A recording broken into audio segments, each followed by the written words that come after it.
కొంతమంది మూర్ఖులు ఈరోజు మాట్లాడుతున్నారు కేసీఆర్ దీక్ష మీద.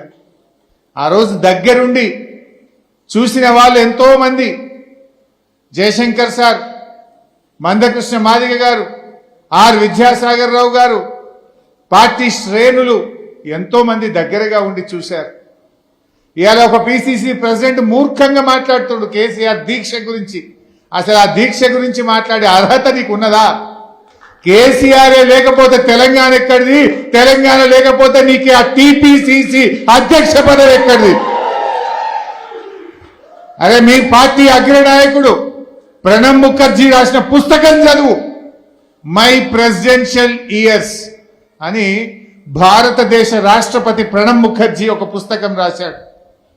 ఎందుకంటే తెలంగాణ మీద ప్రణబ్ ముఖర్జీ కమిటీ వేసింది ఆనాటి యూపీఏ ప్రభుత్వం, సంప్రదింపులు చేసింది ఆనాడు ప్రణబ్ ముఖర్జీ, తెలంగాణ బిల్లు మీద సంతకం పెట్టింది ప్రణబ్ ముఖర్జీ, రాష్ట్రపతిగా గెజిట్ పబ్లిష్ చేసింది ప్రణబ్ ముఖర్జీ.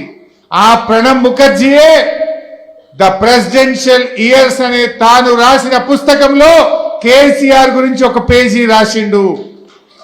ఒక నాయకుడు కలలు కన్నడు, పోరాటం చేసిండు, తన జీవిత కాలములో తన లక్ష్యాన్ని ముద్దాడిన గొప్ప నాయకుడు కేసీఆర్ అనే మాట నేను చెప్పలే, ప్రణబ్ ముఖర్జీ గారు చెప్పిండ్రు. ఇలా అధ్యక్షుడు, ఆ పిసిసి అధ్యక్షుడు ఒకసారి ఆ పుస్తకం చదువుకొని మాట్లాడు. ఈ చిల్లర మాటలు బంద్ చేయి.